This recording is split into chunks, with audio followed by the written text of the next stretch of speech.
Assalamualaikum warahmatullahi wabarakatuh. Salam sejahtera bagi Bapak Ibu Dewan Penguji beserta Bapak Boyke Rudi Purnomo selaku dosen pembimbing dalam penulisan tesis ini. Semoga Bapak Ibu semua diberikan kesehatan dan kebahagiaan. Perkenalkan, saya Astrid Edita Fania Rahmaningtyas, mahasiswa MMUGM Yogyakarta, angkatan 77 konsentrasi entrepreneurship. Pada kesempatan kali ini, saya akan mempresentasikan hasil penelitian tesis saya dengan judul Rencana Bisnis Usaha Indekos Putra Ramah Lingkungan, Marina HFVK Residence. Hal-hal yang melatar belakangi penulisan tesis rencana bisnis ini diantaranya, salah satu investasi yang paling banyak diminati masyarakat Indonesia saat ini yaitu investasi properti. Berdasarkan data dari Kata Data Insight Center yang dirilis pada Januari 2022, merangkum jenis investasi yang paling banyak diminati oleh masyarakat. Salah satunya investasi properti yang berada pada urutan ketiga sebesar 41,7%. Investasi properti yang paling menguntungkan dan dapat disewakan di Indonesia saat ini terdapat 6 jenis, yaitu indekos, kontrakan, homestay, ruko, apartemen, dan coworking space. Berdasarkan observasi yang dilakukan melalui aplikasi sewa properti serta observasi properti di wilayah Surabaya pada tahun 2022, menyimpulkan bahwa properti yang disewakan sebagian besar merupakan bangunan minimalis dan bukan merupakan green building. Minimnya tanaman hijau, banyaknya penggunaan AC dan kulkas yang mengandung CFC, serta penggunaan listrik yang berlebih, dapat berdampak serta menyebabkan kerusakan lapisan ozon bumi, pemanasan global, dan kerusakan lingkungan. Selanjutnya, melakukan survei pendahuluan menggunakan Google Form pada tanggal 28 sampai dengan 30 Januari 2022 kepada 38 responden yang merupakan perantau putra di beberapa kota, menyimpulkan bahwa adanya ketertarikan dan minat pada bangunan sewa properti dengan konsep green building. Kota Surabaya dipilih sebagai lokasi penelitian karena merupakan kota termaju di Indonesia yang menempati pada posisi kedua. Jumlah penduduk kota Surabaya tahun 2020 sebanyak 2.971.300 jiwa, dengan rincian penduduk laki-laki sebanyak 1.474.330 jiwa dan perempuan 1.496.970 jiwa. Jumlah tersebut menurun jika dibandingkan dengan tahun 2019. Rentang usia 20 sampai dengan 34 tahun merupakan golongan usia dengan jumlah penduduk terbanyak. Sedangkan menurut BPS 2021, jumlah pendatang di kota Surabaya pada tahun 2020 sebanyak 25.723 jiwa yang terdiri dari 5 wilayah, yaitu Surabaya Timur, Surabaya Pusat, Surabaya Utara, Surabaya Selatan, dan Surabaya Barat. Surabaya Timur merupakan wilayah dengan persebaran jumlah pendatang terbanyak yaitu 6.528 jiwa yang tersebar pada 7 kecamatan, diantaranya Tambak-Sari, Gubeng, Rungkut, Tenggelis Mejoyo, Gunung Anyar, Sukolilo, dan Mulyorejo. Berdasarkan hasil observasi, sebagian besar mayoritas bangunan sewa properti di wilayah Surabaya Timur berupa indekos putri dan rumah kontrakan, sehingga terjadi gap masalah antara jumlah pendatang laki-laki di Surabaya Timur dengan jumlah ketersediaan indekos putra. Dapat disimpulkan bahwa dibutuhkan lebih banyak indekos putra yang dapat memenuhi permintaan serta menerapkan konsep green building. Selanjutnya yaitu latar belakang internal. Terdapat 2 aspek yang dapat diidentifikasi yaitu Marina HFVK Residence merupakan indekos putra yang merupakan bentuk usaha dengan kepemilikan tunggal atau sole proprietorship. Sole proprietorship merupakan perseroan perorangan dengan konsekuensi tidak ada pemisah kekayaan pribadi dan kekayaan perusahaan sehingga menjadi tanggung jawab penuh bagi pemilik. Aspek kedua yaitu kekuatan bisnis, diantaranya inovasi dengan kombinasi konsep Green Home dan Biofilik. Hal ini menjadi ciri khas dan pembeda dengan kompetitor. Tujuannya untuk menghasilkan suatu bangunan sewa properti yang dapat berpartisipasi dalam peningkatan kesejahteraan hidup manusia baik secara fisik maupun mental, serta menghasilkan hubungan yang positif antara manusia dengan alam. Selanjutnya, kepemilikan tanah yang berlokasi di perumahan Bumi Marina Mas Selatan. Hal ini akan memudahkan untuk membantu menentukan lokasi penelitian serta meringankan dari segi biaya. Kemudian, adanya kenalan dengan ahli arsitektur, ahli teknik sipil, dan pemilik indekos putra sebagai kompetitor yang akan membantu untuk mendapatkan data terkait penelitian dengan melalui adanya proses wawancara. Selanjutnya yaitu rumusan masalah. Dari beberapa latar belakang eksternal dan internal yang telah disebutkan sebelumnya, bahwa sedikitnya jumlah indekos putra terhadap jumlah pendatang di Surabaya Timur menjadi celah, serta peluang bisnis untuk dapat bersaing dengan memberikan inovasi produk yang berbeda dengan kompetitor. Perusahaan perlu melakukan rancangan perencanaan bisnis indekos putra untuk dapat menciptakan bisnis yang mampu memenuhi permintaan, kebutuhan, serta minat pelanggan. Tujuan utama penelitian ini adalah merancang rencana bisnis usaha indekos putra Marina HFVK Residence berkonsep Green Homes dan Biofilik, serta menguji kelayakan bisnisnya. Manfaat penelitian ini bagi bisnis menjadi pedoman dan acuan dalam memberikan pandangan terhadap inovasi dan diversifikasi bisnis. Sedangkan bagi akademisi, memberikan referensi serta bahan pembelajaran dalam melakukan penelitian selanjutnya. Bab 2 yaitu tinjauan pustaka. Yang pertama, properti di Indonesia menjelaskan mengenai jenis-jenis rumah dan indekos. Kedua, tentang Green Building Council Indonesia, serta 4 macam Green Ship Rating Tools yang diterbitkan diantaranya untuk rumah tinggal, ruang dalam, gedung terbangun, dan untuk bangunan baru. Pada penelitian ini menggunakan Green Ship Rating Tools rumah tinggal atau disebut Green Ship Home Version 1.0 yang diterbitkan Agustus 2014. Selanjutnya yaitu biofilik, merupakan sebuah teori yang mengkaji fenomena bahwa pada hakikatnya manusia hidup di alam dan mencintai lingkungan yang alami. Kemudian model bisnis, yaitu sebuah alat untuk perencanaan bisnis dalam menciptakan, menyerahkan, dan menangkap suatu nilai. Yang kelima, model bisnis Canvas Lean, dibuat untuk memudahkan mendapatkan ide yang lebih jelas tentang apa yang akan dilakukan dalam bisnis. Keunggulan dibandingkan dengan kompetitor, mengidentifikasi resiko bisnis, masalah, mencari solusi, dan menindaklanjuti yang diperuntukkan khusus wirausahawan. Terakhir yaitu peta empati, suatu alat untuk mengetahui apa yang diharapkan dan diinginkan oleh calon pelanggan. Selanjutnya yaitu bab 3, metode penelitian. Metode pengumpulan data dalam penelitian ini terdapat 2 sumber data, yaitu data primer dan data sekunder.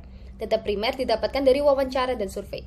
Wawancara dilakukan kepada 3 narasumber, yaitu ahli arsitektur, ahli teknik sipil, dan pemilik Indekos Putra sebagai kompetitor melalui Google Meet dengan tujuan menggali informasi mendalam terkait dengan critical success factor pada industri Indekos dengan konsep green building dan biofilik.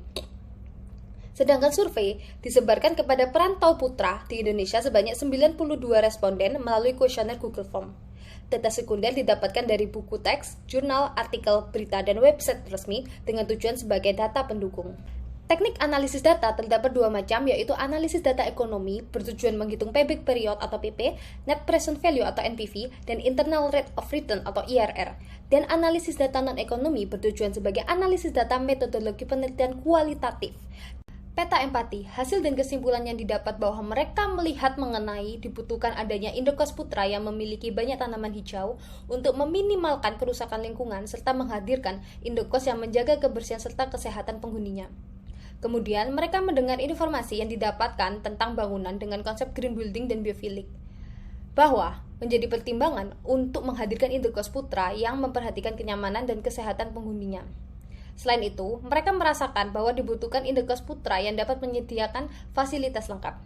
Mereka juga melakukan cara untuk memberi saran dan komentar agar adanya aksi dan perbaikan oleh owner untuk kemajuan pada bisnis Indekos. Adapun beberapa poin yang dikhawatirkan oleh mereka yaitu bahwa perlunya perbaikan terhadap bisnis Indekos Putra karena masih banyak yang belum puas seperti terkait fasilitas dan lahan parkir. Oleh karena itu, mereka mengharapkan perlunya menyediakan jasa kebersihan terkait fasilitas membersihkan kamar mandi dan menyediakan penjagaan kos yang bertugas menjaga keamanan serta membantu penataan kendaraan bermotor agar cukup. Selanjutnya yaitu model bisnis Canvas Lean. Rancangan peta empati sebelumnya dijadikan fondasi dalam merancang kanvas model bisnis Lean Marina HFK Residence, khususnya pada bagian masalah, solusi, dan nilai proporsi unik. Yang pertama adalah masalah. Masalah yang melatar belakangi hadirnya Marina HFK Residence adalah gabungan dari rasa sakit yang dilihat dan didengar konsumen pada peta empati, yaitu bangunan indekos sedikit tanaman hijau, suasana gelap dan kotor, bau tidak sedap, lingkungan yang tidak nyaman, menghiraukan kesehatan dan kenyamanan penghuni, serta fasilitas indekos yang tidak lengkap. Kemudian yang kedua adalah solusi. Solusi pada kanvas model ini merupakan yang dirasakan konsumen pada peta empati, merujuk pada nilai yang dihadirkan Marina HFK Residence untuk pembuatan Indekos Putra dengan konsep green building dan biofilik, mengutamakan kebersihan, kesehatan, dan kenyamanan penghuni, serta memberikan pengaruh positif bagi penghuninya. Dari masalah dan solusi tersebut, Marina HFK Residence hadir dengan nilai proporsi unik, yaitu indekos yang memberikan pengaruh positif bagi alam dan penghuninya. Lingkungan indekos nyaman, tidak bau, bersih, banyak cahaya alami, dan udara yang sejuk. Biaya sewa bulanan yang masih terjangkau, fasilitas bersama dan fasilitas individu yang tersedia lengkap, dan indekos yang baik bagi kesehatan diri dan mental penghuninya dengan tagline Your Healthy and Comfortable Atmosphere Home. Keempat adalah segmen konsumen. Marina HFK Residence ditargetkan untuk pria berusia 19 sampai dengan 64 tahun, memiliki gaya hidup sehat dan modern, dengan status ekonomi menengah ke atas dan merupakan warga negara Indonesia. Indekos Putra Marina HFK Residence membuat layanan tampil menarik di depan calon pelanggan melalui saluran media secara daring dan luring. Hal yang tidak mudah ditiru atau dimiliki oleh pesaing dari bisnis Indekos Putra Marina HFK Residence adalah adanya inovasi kombinasi konsep green building dan biofilik, desain bangunan Indekos yang berbeda, persepsi merek, dan adanya sertifikasi dari Green Building Council Indonesia. Rencana pemasaran Marina HFK Residence menggunakan segmentasi, targeting, positioning, dan marketing mix 7P. Segmentasi awal mulanya membuat 5 klasifikasi segmen pelanggan yang akan dituju, kemudian menargetkan klasifikasi mahasiswa dan karyawan sebagai pelanggan Marina HFK Residence. Untuk positioning, Indekos Putra ini berada pada Indekos yang merupakan green building dengan tarif sewa murah. Kemudian selanjutnya yaitu marketing mix 7P. Produk merupakan Indekos Putra yang terdapat fasilitas layanan tambahan di dalamnya yaitu ruang fitness, gym, serta warung sehat. Untuk harga sewa kamar yang ditawarkan per bulannya sebesar Rp1.500.000. Promosi yang dilakukan yaitu dengan dua cara, yaitu secara daring dan luring. Untuk lokasi Marina HFK Residence yaitu berada di Perumahan Bumi Marina Mas Selatan, Blok E nomor 55, Keputih, Sukolilo, Surabaya Timur, Indonesia. Kemudian, sumber daya manusia berperan penting dalam menentukan kemajuan atau kemunduran dari suatu bisnis.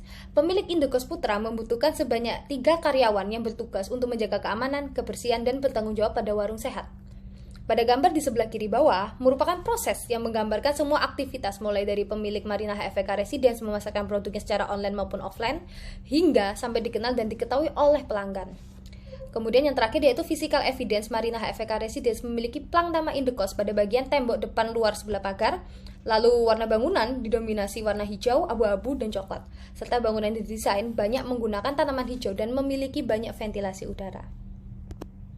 Rencana operasional dibagi ke dalam beberapa bagian, yaitu rencana jadwal pembersihan lingkungan Indekos beserta taman, pembersihan kamar tidur dan pembersihan kamar mandi penghuni, rencana jadwal menu makanan dan minuman warung sehat, rencana jadwal senam bersama, serta rencana pemeliharaan alat fitness gym. Rencana sumber daya manusia merupakan struktur organisasi pada bisnis Indekos Putra Marina HFK Residence, sangat sederhana dan tidak memerlukan banyak tenaga kerja di dalamnya. Jumlah karyawan yang dibutuhkan sebanyak 3 orang, selain pemilik karyawan tersebut bertanggung jawab kepada setiap penghuni. Selanjutnya yaitu analisis kelayakan finansial. Analisis kelayakan finansial atau aspek ekonomi dapat dilihat pada tabel berikut. Berdasarkan perhitungan kelayakan finansial, PP 3 tahun 8 bulan, NPV lebih besar dari 0 dan IRR lebih besar dari tingkat diskonto yaitu 3,5%. Dengan demikian mengidentifikasikan bahwa bisnis usaha Indekos Putra Ramah Lingkungan Marina HFK Residence dapat dikatakan layak dan dapat dijalankan. Pada bab terakhir yaitu bab 5 yaitu rencana aksi. Rencana kegiatan Marina HFK Residence dibagi menjadi 3 yaitu tahap persiapan, tahap pelaksanaan, dan tahap evaluasi. Pada tahap persiapan dimulai pada Januari 2023 sampai dengan Oktober 2023. Didominasi dengan pengumpulan modal, pengurusan izin, pengurusan badan usaha, desain Indekos, pengurusan sertifikasi GPCI, pemesanan furniture, pemesanan alat gym, desain taman di setiap lantai, proses rekrutmen karyawan, mempersiapkan sarana dan media promosi, membuat konten, serta desain brosur. Sedangkan selanjutnya, pada tahap pelaksanaan dimulai sejak Januari 2023 sampai dengan seterusnya selama Marina HFK Residence masih berdiri. Tahap pelaksanaan ditujukan pada kegiatan operasional seperti proses pembangunan, pemasangan, penataan, pencatatan, kontrol rutin, dan peluncuran bisnis Indekos. Sedangkan pada tahap evaluasi juga sama seperti tahap pelaksanaan, dimulai sejak bulan Januari 2023 sampai dengan seterusnya. Pada tahap evaluasi dilakukan secara rutin dan berbeda-beda, seperti setiap 3 bulan sekali untuk perbaikan furniture, perabotan, serta alat gym, dan setiap 2 bulan sekali untuk pengembangan riset dan konten. Berikut merupakan lanjutan rencana kegiatan pada tahun kedua sampai dengan tahun ke-10. Terakhir adalah penanggung jawab dan mitigasi risiko. Penanggung jawab terdiri dari pemilik dan 3 karyawan yang didapatkan melalui proses rekrutmen dan seleksi. Karyawan pertama sebagai keamanan, ketertiban, dan kenyamanan. Karyawan kedua sebagai kebersihan, serta karyawan ketiga pada warung makanan sehat. Dengan melakukan tugas masing-masing sesuai deskripsi pekerjaan. Untuk mitigasi resiko Indekos Putra Marina HFK Residence diantaranya, perusahaan perlu merancang rencana sesuai target bulanan, membuat SOP atau Standard Operational Procedure, dan adanya pihak ketiga untuk pada bagian keuangan. Demikian hasil penelitian tesis yang berjudul Rencana Bisnis Usaha Indekos Putra Ramah Lingkungan Marina HFK Residence. Saya, Astrid Erita Fania Rahmaningtyas, mengucapkan terima kasih kepada Bapak Ibu Dewan Penguji beserta Bapak Boyke Rudi Purnomo selaku dosen pembimbing atas waktu dan bimbingan yang telah diberikan kepada saya dalam merancang, menyelesaikan, dan mempresentasikan hasil penelitian tesis ini. Semoga penelitian ini dapat bermanfaat bagi akademisi dan juga praktisi. Akhir kata, wassalamualaikum warahmatullahi wabarakatuh.